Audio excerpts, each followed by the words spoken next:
Olá, sejam bem-vindos a mais um Psicologia Espírita com Joana de Ângeles.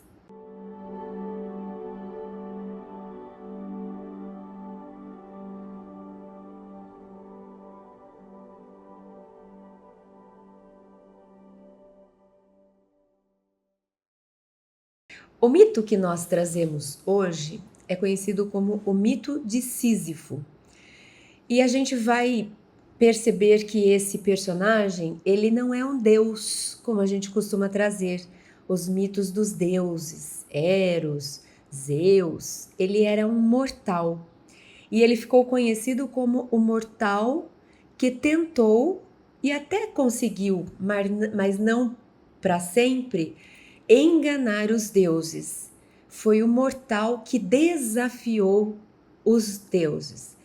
Vamos lembrar que quando nós falamos sobre deuses gregos, deuses romanos, os deuses pagãos, nós não estamos nos referindo a uma divindade como para nós é Deus, o Criador de todas as coisas, a inteligência suprema do universo, nosso Pai, o gerador de tudo que existe. Não, nós não estamos falando dessa figura real que é o Criador de tudo que existe. Nós estamos falando de aspectos como se fossem naturais. E esses aspectos, inclusive, eles se referem a nós próprios. Então, quando nós falamos, por exemplo, sobre Ares, o deus da guerra, é como se estivéssemos falando sobre essa força, que é uma força natural, que é essa força bélica, a energia bélica, que todos nós trazemos, é um aspecto nosso. Então, os deuses gregos, a gente vai se referir a eles como símbolos, algo que simboliza. Ares simboliza a violência, a forma agressiva, bélica. Quantas vezes Ares age através de nós? Quantas vezes nós vamos resolver um problema à la Ares, que é partindo para a guerra, criando um conflito armado, bélico, que muitas vezes não precisa ser pegar armas físicas, né, concretas. Às vezes a arma é a minha própria boca, na própria fala. Então, quando nós falamos sobre os deuses, nós estamos falando de forças naturais e que estão em nós. São aspectos nossos. Quando nós falamos sobre a deusa Afrodite, nós estamos falando sobre essa energia da sensualidade, da estética, da beleza. Todos nós trazemos isso. Então, falar sobre Afrodite não é uma deusa real. Ela carrega um conjunto de informações, percepções, formas, comportamentos, valores. Então, ela se refere a um aspecto nosso, a um conjunto, como se fosse um ser, como se fosse uma personalidade que a gente traz. Então, para falar sobre Sísifo, nós vamos lembrar que aí ele não é um deus, então ele não representa essa força natural. Ele vai contar para a gente a respeito do lado humano. É como se fosse o mito do humano lidando com o divino. E aí a gente vai se identificar, porque muitas vezes nós lidamos com o divino, com o sagrado, com a natureza, desse jeito humano, no sentido de imperfeito, ignorante, atrasado, astuto. Astuto é astúcia, o grande ponto central do mito de Sísifo. Então, Sísifo é um mortal que tenta ludibriar, enganar, manipular os deuses. E aí ele vai colher os frutos da sua plantação, das suas escolhas. Então, vamos começar a ouvir a história do mito, que é longo. E de novo eu resolvi dar uma enxugadinha nele, porque o nosso objetivo não é estudar o mito, mas é aproveitar o mito para refletir sobre o autoconhecimento, sobre a reforma íntima, é trazer pontos analisados que Joana de Ângeles nos oferece na sua obra, tentando compreender algo a mais a respeito da vida, de como a gente vive, dos nossos comportamentos e escolhas. Então, nós vamos enxugar um pouco o mito, mas fica aí o convite para que depois cada um vá fazer uma leitura um pouco mais demorada. E é interessante a nossa leitura, porque quando nós lemos um mito, ou às vezes a gente pode pedir para alguém nos contar a história, porque esse recurso de ouvir, ele é muito antigo, a escrita é recente. Antes, as sabedorias, as informações, elas eram orais, né? Passava de geração para geração, de uma para outra, de forma oral, né? Os sábios, eles falavam e as pessoas aprendiam com essa fala. Então, quando a gente escuta uma história, nós estamos acionando em nós mecanismos ancestrais. É como se o eu que escuta é um eu bem mais antigo, porque o eu que lê é um eu mais recente, em termos de desenvolvimento da humanidade. Quando que a humanidade inventou a escrita, a leitura? Há 10 mil anos atrás, se não me falha a memória. Mas desde antes e muito, muito, muito, muito antes, os seres humanos já tinham a cultura oral de passar informação, de aprender uns com os outros. Então, é até interessante a gente ouvir uma narração de um mito, porque mexe com conteúdos mais profundos do nosso inconsciente. Ou a gente pode ler, que a leitura acaba trazendo para uma questão um pouco mais intelectual, e o mito é para ser lido com a alma e não com a razão. O mito de Sísifo, então, fala sobre a história desse primeiro rei de Corinto. Sísifo foi o primeiro rei de Corinto. Sísifo, o mais solerte e audacioso dos mortais, conseguiu por 2 vezes se livrar da morte de Tânatos. Esse conto eu retirei de Mitologia Grega, volume 1, de Junito de Souza Brandão. Então, tem 2 momentos em que ele engana Tânatos, a morte. Primeiro, Zeus havia raptado Egina, que era filho do rio Asopo. Então, Zeus, que vivia dando as suas escapadas românticas, raptou Egina, que era filha do rio Asopo. E Sísifo, para pedir uma fonte, então Sísifo queria que o rio desse uma fonte. Então Sísifo tinha um interesse próprio em ter água, né, em ter um pedaço do rio, em ter uma fonte de vida, de água, de purificação. Então o que ele fez? Ele entregou Zeus. Ele dedurou Zeus. Ele disse: olha, rio Ásopo, se você me der uma fonte de água para que eu tenha a minha própria água jorrando, eu digo quem raptou sua filha. Agora, ele entrega o Deus, né? O Deus, Zeus era o Deus do Olimpo, ele era o Deus dos deuses.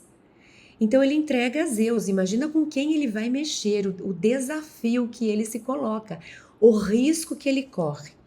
Bom, Zeus fica sabendo que foi entregue por um mortal. O que ele faz? Manda matar esse mortal. Só que como Sísifo era esse grande astuto, ele enganou Zeus, ele conseguiu ludibriar a Tânatos, e quando Tânatos, a morte, chega, ele aprisiona a morte. Ele consegue fazer um jogo que daí fica para vocês lerem no mito para explicar o como ele faz, mas o fato é que ele aprisiona a morte e vai, feliz da vida, conseguir enganar Zeus, conseguir ganhar uma fonte do rio Ásopo, conseguir prender a morte. Eu sou muito bom. Essas figuras divinas, que a gente vai imaginar forças naturais, não dão conta de mim. Eu engano as forças naturais. Eu consigo ludibriar as leis como se fossem as leis divinas. Não é porque eu consegui fazer isso por um momento que eu consigo fazer para sempre, mas o astuto se engana. Ele acha que ele vai de astúcia em astúcia e ele consegue, a longo prazo, fazer tudo o que ele quer, do jeito que ele quer, no tempo que ele quer. Então ele saiu feliz. Eu tenho uma fonte e eu fugi da morte. Só ganhei.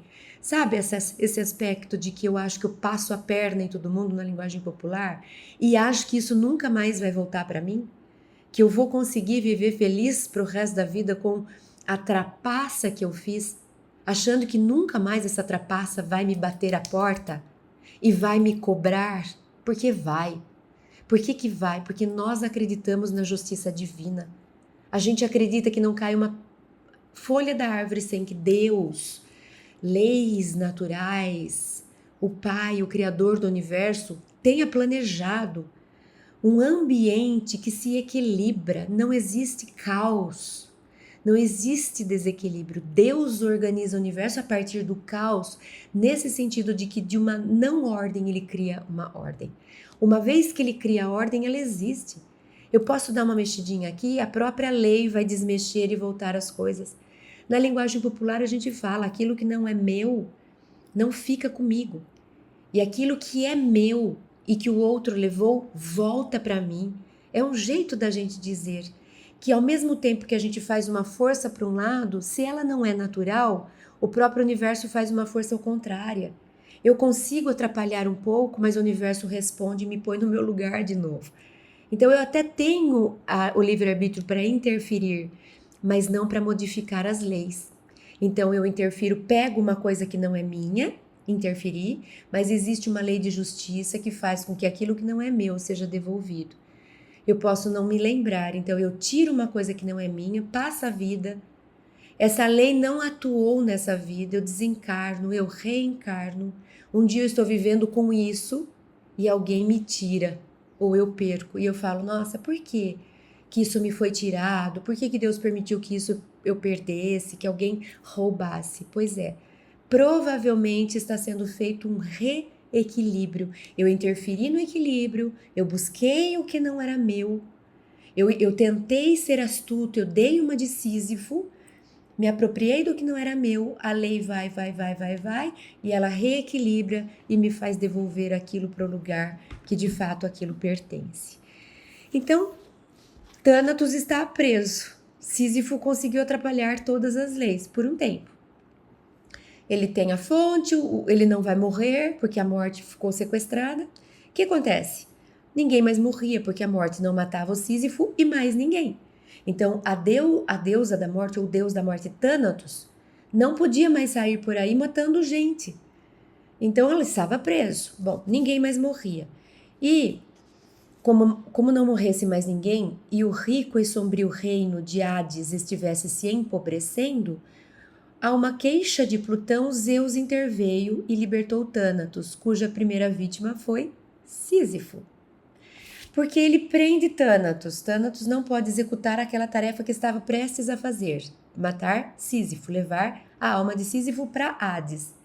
Quando Thanatos é solto, ele volta lá para continuar a sua tarefa. Ele não esquece o que ele estava fazendo. A lei divina não esquece. As coisas podem demorar, mas elas voltam para o seu lugar.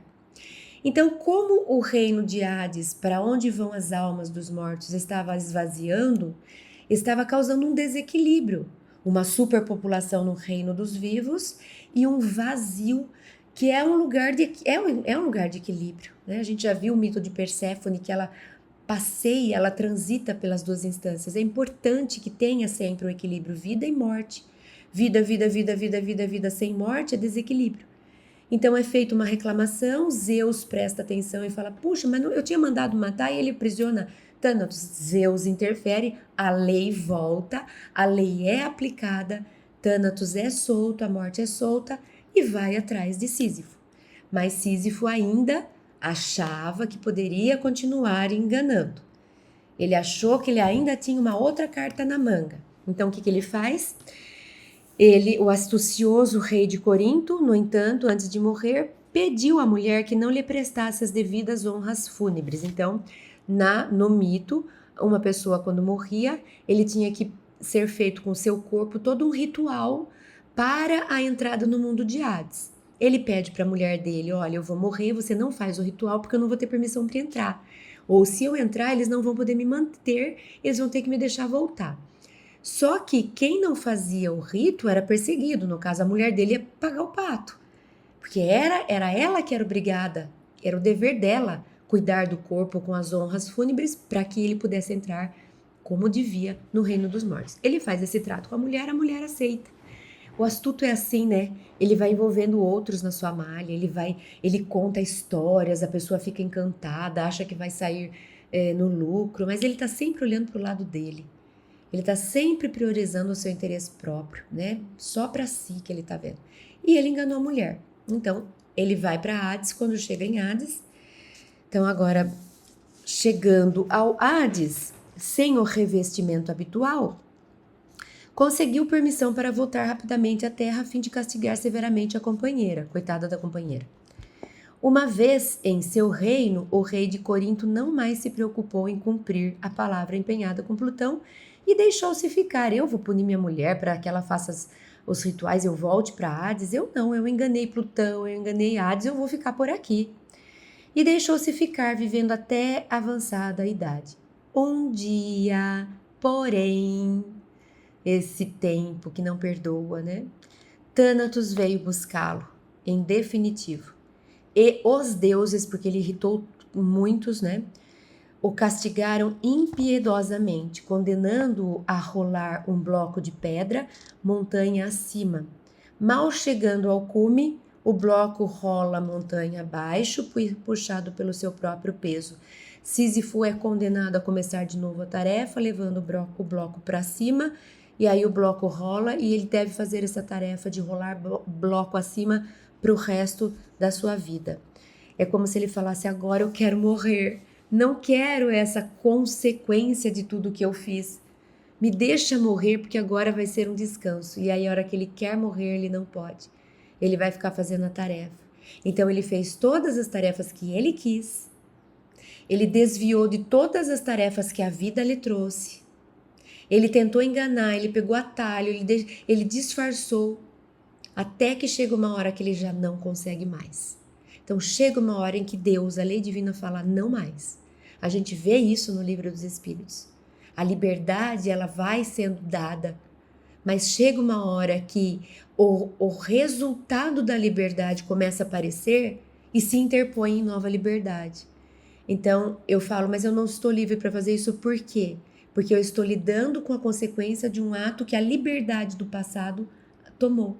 Eu fiz uma escolha lá atrás porque eu tinha livre-arbítrio, o resultado apareceu no meu dia de hoje e me impede o livre-arbítrio hoje, e me impede o livre-arbítrio porque eu tenho duas coisas, eu tenho o livre-arbítrio, mas antes eu preciso lidar com um dever que eu não cumpri. Então ele agora não está livre, porque ele está colhendo o resultado de ter enganado 3 deuses e ludibriado a morte. Então ele vai ficar por um tempo fazendo uma tarefa sem poder escolher. E agora que ele quer morrer para poder descansar, ele já não consegue. Então esse é o mito, né? Ele termina aí com essa sensação de que antes ele não fez esforço. Olha que legal. Antes ele não fez esforço. Ele conseguiu uma fonte de água. Como? Dedurando. Não é que ele foi conquistar, saber como que se fazia para ter uma fonte e lutar por isso e fazer acontecer. Não. Ele foi esperto. Ele tinha uma informação e cortou o atalho e dedurou alguém. Não era ético o que ele fez.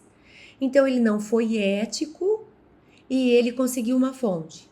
Depois ele prendeu a morte, tentou ir contra uma lei divina. Depois ele tenta fazer um conchavo com a esposa ia ter que responder pela atitude dela para que ele se saísse bem. Então ele sempre tentando pelo caminho mais fácil de não se esforçar para conseguir o que ele queria. E ele termina, a consequência se esforçando muito para não fazer nada.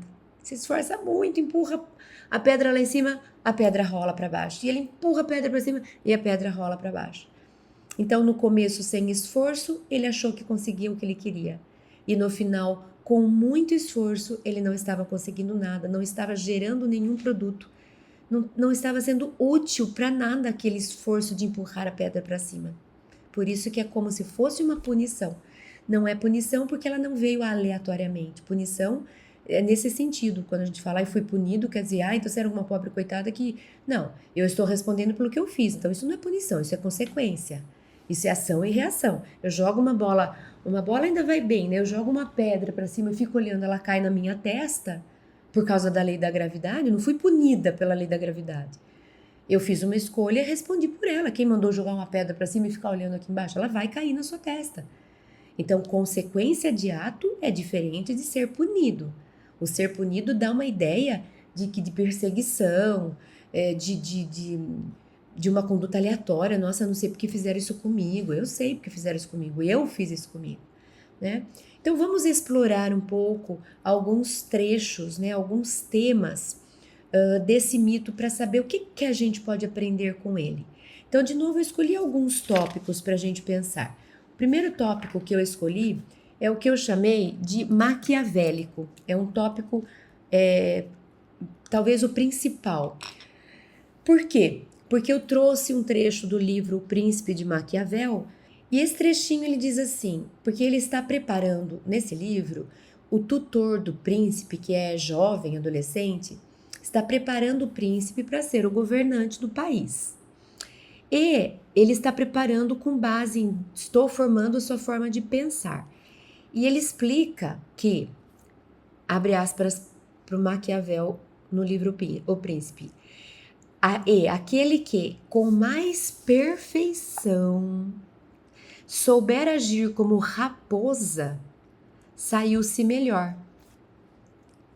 E aquele que com mais perfeição soube agir como raposa, saiu-se melhor. Mas é necessário saber bem disfarçar esta qualidade e ser grande simulador e dissimulador. Tão simples são os homens e de tal forma cedem às necessidades presentes que aquele que engana sempre encontrará quem se deixe enganar. Não é Sísifo? Então ele está falando para o Sísifo assim: Sísifo, você soube com muita perfeição agir como raposa.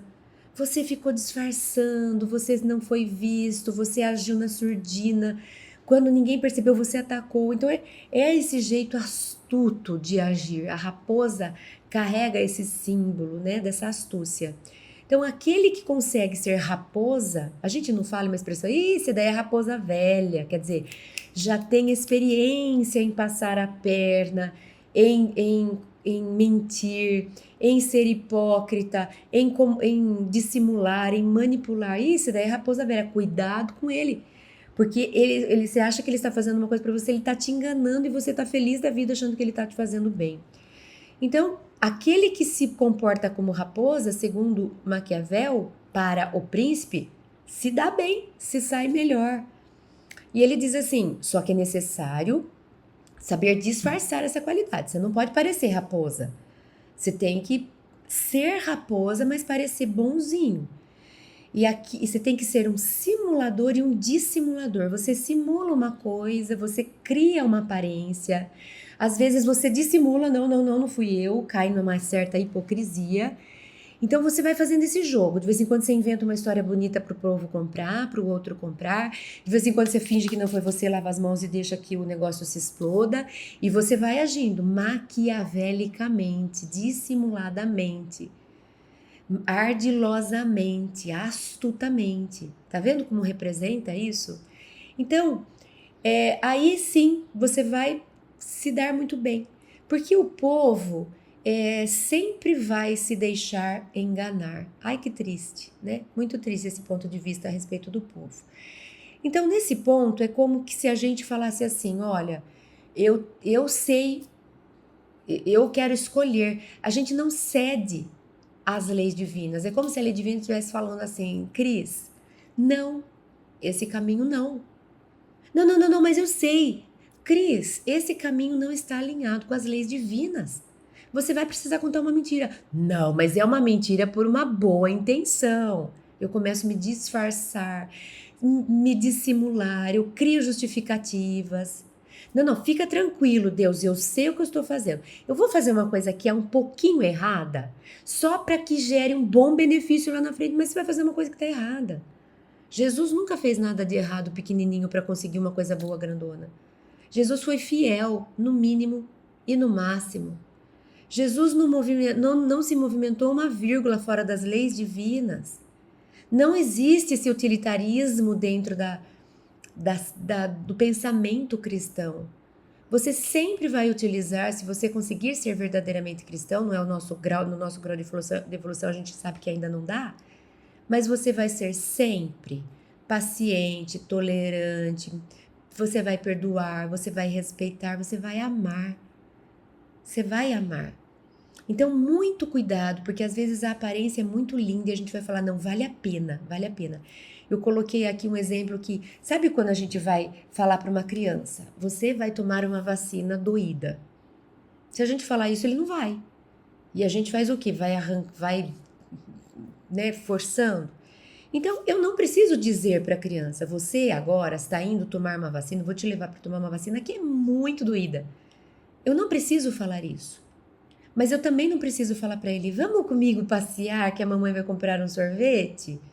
Só que no caminho você para dar uma vacina doída, depois você leva a tomar um sorvete, porque ele também vai se sentir traído. Mas é criança, ele não vai entender, mas entende. Entende se a gente habituar a criança a conversar. Ah, mas eu vou ter que ficar explicando, vai. Às vezes você vai começar a preparar essa criança dias anteriores, com antecedência.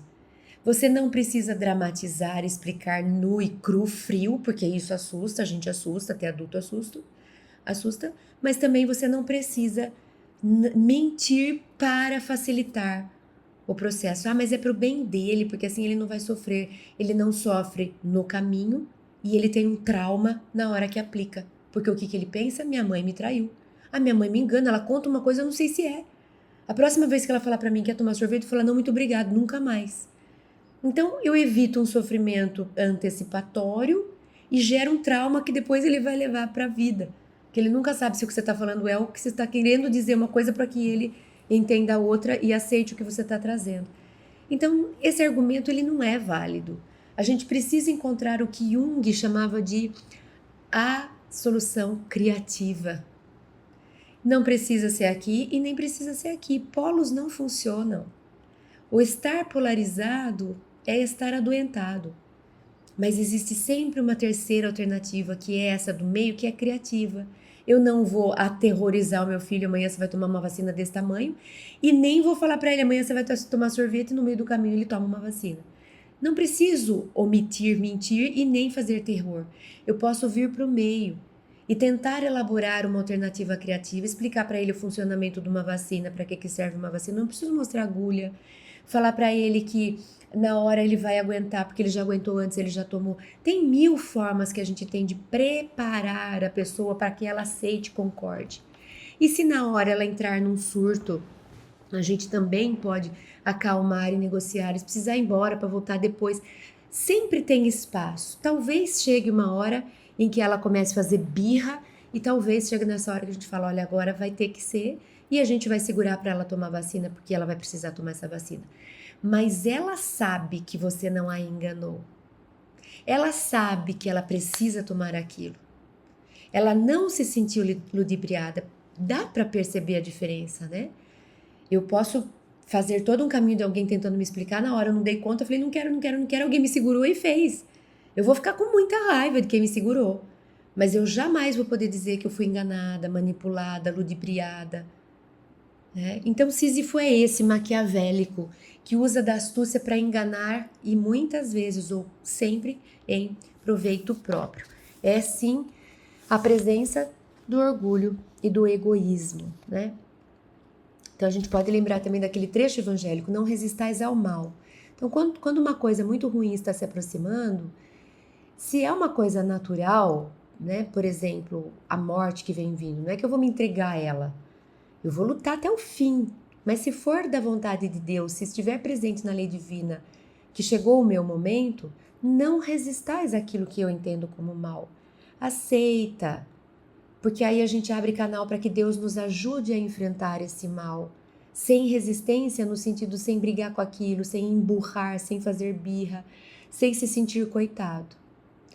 Primeiro ponto, então, a questão do Maquiavel. Então, para a gente entender, quando alguém fala, ai, isso é maquiavélico, o que eu estou dizendo? Nossa, você está enganando alguém para tirar proveito próprio. Você está ludibriando, isso é manipulação. Você está contando uma história, mas na verdade você está pensando em outra coisa. Isso é maquiavélico. Segundo ponto, a própria astúcia, eu também levantei. que é esse caminho curto, sabe? Esse atalho que a gente quer dizer, que a gente quer, né? Furar fila. Ai, disfarcei porque tinha um amigo meu na fila, falei que faz de conta que eu fui estacionar o carro e voltei enquanto ele guardava lugar. Astúcia, né? Eu finjo que eu acredito naquilo que eu estou fazendo, né? Eu finjo que aquilo que eu estou fazendo nem é tão ruim assim, mas é. Sua consciência sabe.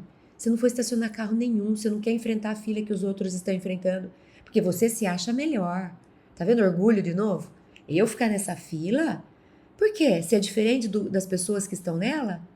Ah, não. Eu vou achar quem me passa na frente, eu vou pegar esse conhecido meu, eu vou dar o jeitinho que a gente fala. Eu vou aplicar a lei de Gerson, que aí eu vou tirar vantagem onde eu puder tirar vantagem. Então, é dessa astúcia que se trata o mito. Então, Joana de Ângeles, no livro, eu peguei 2 trechos, um do Desperte e Seja Feliz, capítulo 24, e recorri também ao Vida, Desafios e Soluções, capítulo 3. E olha essa foto que eu coloquei, né? É uma ovelha, mas o rosto é de um lobo. Esse é o astuto. Se você bater o olho, você fala, é uma ovelha, porque ele tem 90% de ovelha. Mas se você falar, tem uma coisa errada com essa ovelha, ela tá estranha, olha para o focinho dela, opa, isso não é ovelha, isso é um lobo na pele de ovelha. Quantos não são os lobos na pele de ovelhas, né? Então Joana diz, a astúcia substitui então a sabedoria e o improviso toma lugar da programação adequada. A gente sabe que precisa planejar, programar, se preparar. A gente sabe que precisa aceitar as fases, as etapas daquilo, que nada dá salto. A gente sabe que tem que levar em consideração o recurso do tempo. Aí lá na frente eu consigo o que eu planejei. Planejei, me preparei, respeitei o andar da carruagem e consegui chegar onde eu quero. O astuto não. E eu não vou ficar planejando, me preparando, andando, eu quero dar um pulo e chegar do outro lado. Então ela diz, ele improvisa, ele não aceita gastar esforço e energia lutando por aquilo que ele consegue, que ele quer. Ele quer conseguir dando um jeito de não precisar de disciplina, não precisar de esforço pessoal, não precisar o tempo de amadurecer aquilo. Então é a pessoa que fala, eu vou trabalhar ou vou roubar? Eu vou me desenvolver ou eu vou enganar a pessoa para conseguir uma promoção? Eu vou atrás de um curso ou eu conto uma história que eu já fiz tal coisa? Então, sempre tentando encurtar, sempre tentando atalhos para não precisar fazer o percurso suado, sofrido, disciplinado, né? O esforço. Então, Joana diz também, a acomodação por um lado, então por que a pessoa age assim? De um lado é acomodação, insegurança pessoal por outro, eu não vou dar conta, não vou conseguir fazer todo o trajeto que esse fulano fez para chegar onde ele está. Eu não sou competente para isso, eu vou ter que arranjar um jeito de me apropriar daquilo, porque eu não consigo produzir aquilo. E somam-se inquietações que terminam por atropelar o ser mais tarde, né? A rocha que atropela porque cai. Vai voltar para mim. No que não é meu não fica comigo. Dificultando-lhe a autorrealização, o discernimento e a harmonia. Como é que eu vou viver harmonicamente se eu sei que eu enganei, que eu ludibriei, que eu passei a perna, que eu tirei vantagem, que eu dei um jeitinho, que eu furei fila? Eu posso sair porque eu fui esperto, astuto. Eu estou feliz porque eu consegui ser astuto, porque nem isso de vez em quando a gente consegue, a gente tenta e não consegue. Agora, dizer que isso me realiza, que isso me engrandece, que isso me faz sentir orgulho de ser o ser, o espírito que eu sou, isso é enganação. Auto-engano. Não dá. Então, é bem o testemunho de advertência àqueles que estão sempre transferindo deveres e realidades, acreditando na própria astúcia. Supõe-se, todos quantos assim agem, que são muito espertos, enquanto os demais são estúpidos ou ingênuos. Mas, como diz o poeta Tagore, a roda de Sansara gira E uma hora que eu estou aqui em cima falando, ha, ha, ha, ha, ha, te derrubei e você está embaixo, a roda gira. E vai chegar minha vez e está aqui embaixo. E eu vou poder entender que eu não passo a perna nas leis divinas, que a astúcia como a mentira tem perna curta e que não existe uma forma de eu ludibriar leis divinas, que aquilo que eu colho, aquilo que eu planto, eu vou colher, não vai dar para escapar. Eu escapo uma vez, duas vezes, na terceira aquilo me pega. Então, caminho curto, atalho, enganar leis divinas não dura. E quando isso voltar para me cobrar, porque isso vai voltar para pedir de volta aquilo que eu tirei, eu vou me sentir como Sísifo. Nossa, agora parece que eu faço e não dá em nada. Parece que eu luto e morro na praia. Parece que eu estudo e não consigo um emprego. Parece que eu tento e não funciona. Que engraçado, tanto esforço para nada. A pergunta é, quantas vezes eu devo ter conseguido tudo sem nenhum esforço, já que hoje eu não consigo nada apesar do muito esforço? Essa é a lei do equilíbrio. Eu tiro daqui, a vida daqui a pouco vem, pega e me devolve para lá. Né? Então, basta a gente aceitar que a gente responde, que eu não sou vítima, que não me acontece nada sem que eu tenha uma lei divina regulando e me garantindo a justiça divina. Se eu acreditar nisso, eu não posso me pôr de coitado quando eu perceber que eu faço e não chego. A pergunta é quanto que eu devo ter chegado sem ter feito o meu esforço. Agora eu faço o esforço para não chegar, porque um dia eu cheguei sem esforço. Então a gente não engana. Um outro ponto que eu levantei, eu chamei aqui de imaturidade, né? Então, a gente viu o maquiavélico, 2, astúcia, 3, imaturidade, que é essa questão de se enganar, né? Então, quem que tudo bem ter muito mais direitos do que deveres? Quem? Criança. A criança tem muitos direitos e quase nenhum dever, porque ela não consegue, ela não dá conta. Criança, você vai pagar o próprio aluguel. Não dá, ela não tem o dever de pagar o aluguel.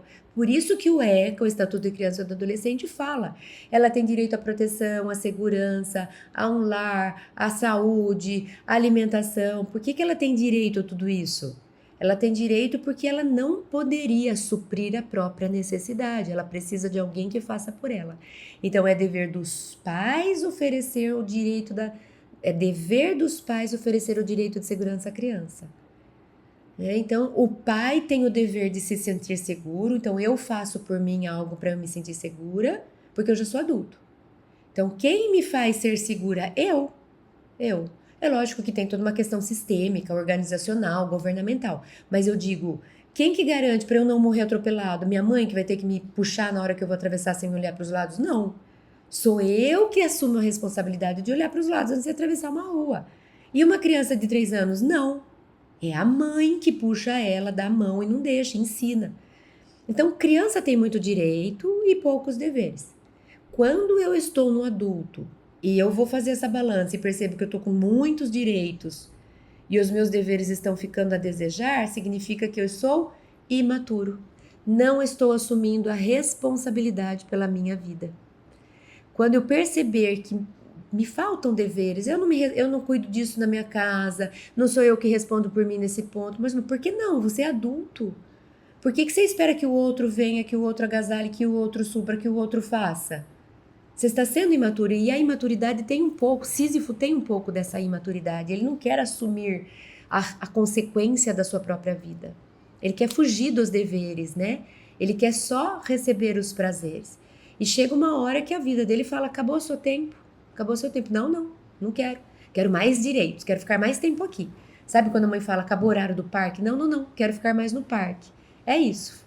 Né? O Sísifo não admite, ele vai tentar fugir da mãe, ele vai tentar enganar, enfim, é o jeito Sísifo de ser. Eu preciso enganar para ter o que eu gosto, porque eu sou criança. E eu preciso lutar para ter muitos prazeres e, de preferência, quase nenhum dever. Bom, Joana de Ângeles diz, no livro Vida, Desafios e Soluções, capítulo 3, o indivíduo imaturo sempre adia soluções. Sísifo. Depois eu morro, tá? Daqui a pouco eu morro, mais tarde eu morro, mais pra frente eu morro. E esse morrer não necessariamente é literal. Significa encerrar um ciclo. Eu não quero encerrar um ciclo.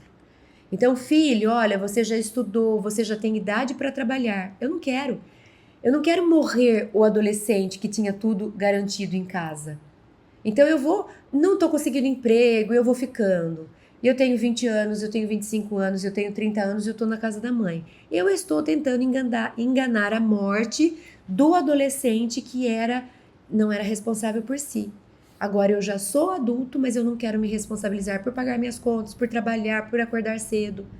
Então é como se eu estivesse tentando enganar a morte do adolescente, porque ele já tem que ter morrido. Eu não sou mais adolescente. Eu já sou homem, eu já sou mulher, eu posso responder por mim. Mas eu não quero, eu quero dar uma decisão e quero enganar isso e quero continuar recebendo só benefícios. Então, o indivíduo imaturo sempre adia soluções na ilusão de que amanhã as possibilidades serão melhores do que as de hoje, fugindo ao enfrentamento com a consciência e o dever. Suas vitórias são conseguidas através de mecanismos de deslealdade, da conduta incorreta, que lhes permite sorrir de forma como ludibriam os demais, sabe? Tô dando um sorrisinho aqui e por trás, né? Sabe? Por isso que eu pus essa foto. Tô fazendo uma negociação e tô com o dedo lá da mentira, né? Tô contando uma mentira. Eu vou. E por trás eu sei que eu não vou. É essa imaturidade, eu acho que eu vou enganar. E só que engano a si mesmo, porque o compromisso volta e vai exigir da gente a necessária regulação. Então não adianta pôr figuinha atrás, achar que eu vou enganar e que nada vai acontecer e que para sempre vai dar certo. Não vai. Isso aqui que eu tô mentindo, enganando e fugindo, amanhã aparece na minha frente. O Jung fala, aquilo que a gente nega que está no inconsciente e você não quer ver, um dia vai aparecer na sua frente e você vai chamar de destino. Você vai falar assim, ai, por que eu cheguei aqui? É meu destino. Não é.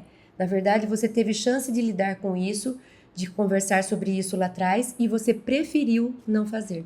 A vida te trouxe. Fuja uma vez, fuja outra vez, na terceira vez a morte aparece, a vida cobra. Um quarto ponto que eu levanto para a gente falar sobre Sísifo é com relação ao tempo que eu já adiantei. Que o tempo, a gente fala, é um maior mestre, é um grande mestre nas nossas vidas. Quantas vezes a gente fala, o tempo cura, o tempo resolve. Quantas vezes a gente fala, ai, com o tempo eu percebi que eu estava errada. Ai, com o tempo eu percebi que eu deveria ter feito ou não deveria ter feito. O tempo traz arrependimento, traz amplitude de consciência. Ai, com o tempo eu vi que minha mãe não era tão ruim, que meu pai não era tão bravo, que eu precisava daquilo. Nada como ficar velho para dar valor para a vida. Quantos jargões a gente repete afirmando quanto esse tempo é um mestre nas nossas vidas. E ainda no capítulo 24 do Desperte Seja Feliz, Joana de Ângeles fala a respeito desse trecho do Sísifo. Então, Zeus diz, mandarei agora um Deus, do qual ele não fugirá para sempre. Trata-se do tempo. E silenciou. Então, o último recurso que Zeus usou para punir Sísifo foi enviar o Deus do tempo. Sísifo fugiu quanto pôde, porém, à medida que o fazia, era tomado pela velhice, pelas enfermidades, até que a morte veio buscá-lo. Então, Eclesiastes 3 fala, né? É tempo de nascer e tempo de morrer, é tempo de plantar e tempo de colher, é tempo de chorar, é tempo de rir. A gente precisa respeitar, ainda que não seja na hora que a gente quis, ainda que não seja, às vezes nos pega no momento, mas eu queria só mais um pouco. Eu posso lutar por esse mais um pouco, mas eu tenho que saber aceitar quando não tiver mais armas para lutar. O que eu não devo é ludibriar, é enganar, é disfarçar.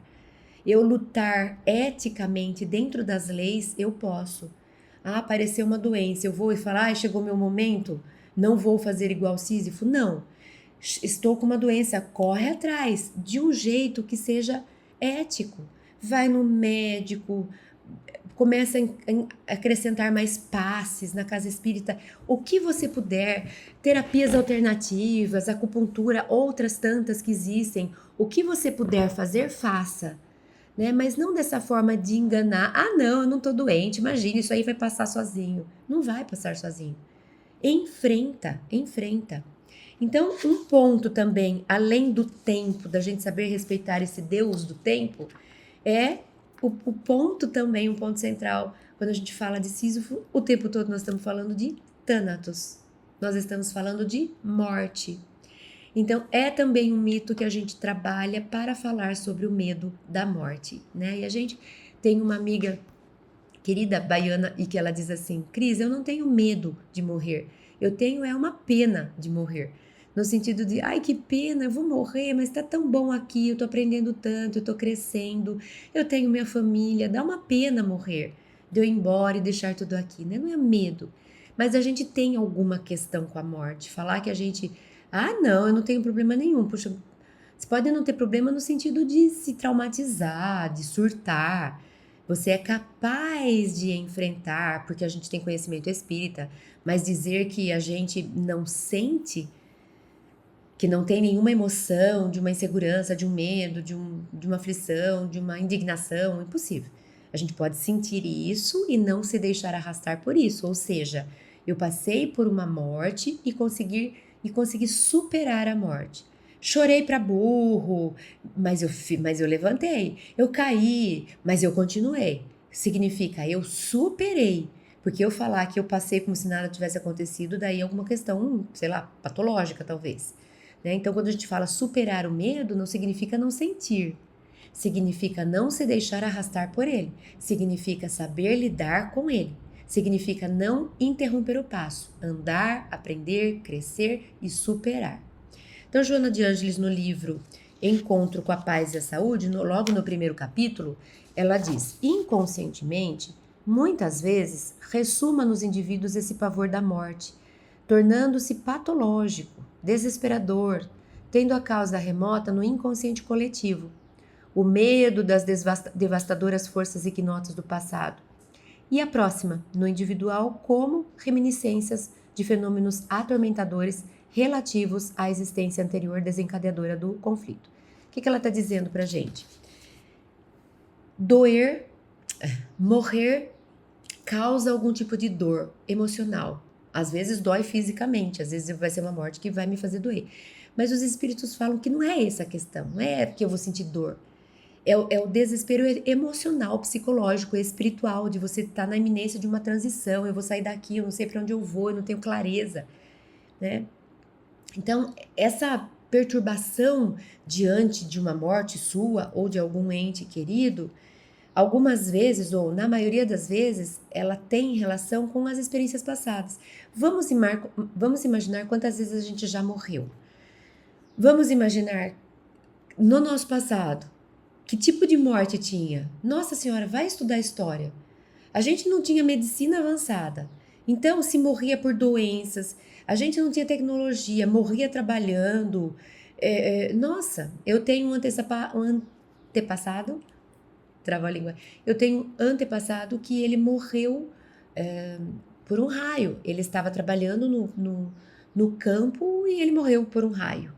Então, imagina as coisas trágicas. Hoje a gente tem condição de, se for morrer por uma doença, morre com todo um cuidado paliativo, tem toda uma preparação e a gente consegue lutar com isso até muito, muito fim. Hoje a gente tem tantos recursos de segurança, o carro, com o cinto de segurança, os airbags, né? E as faixas de proteção. Tem muita coisa que nos protege, mas no passado e não tinha lei, e a gente matava e morria por duelo. Então, quantos traumas nós não temos tido com morte? Imagina quanta gente a gente viu morrer em guerras, em atrocidades, os conquistadores brutos, né? Aqueles que entravam e iam matando todo mundo, criança indistintamente.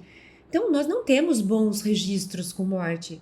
Quando fala pra gente morte, acho que toca né? Que nem o ratinho que dá um choque. Né? Quando fala morte, a gente já... Porque imagina o que a gente não carrega.